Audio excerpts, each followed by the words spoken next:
Whiteside County SVR. Yes! It's for Whiteside.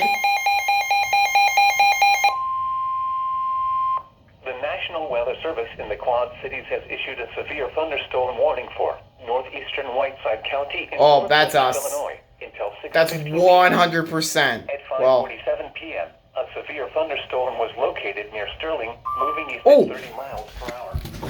Hazard, 60 miles per hour with gusts and quarter-size hail.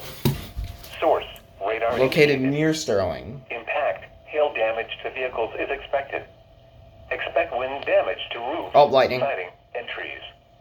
Locations impacted include Sterling, Rock I'm Falls, done. Coletta, Emerson, Elwood Addition, Whiteside County Airport, Galt, Penrose, Malvern, Como, Grimes Addition, Douglas Park, Agnew, and White Pigeon.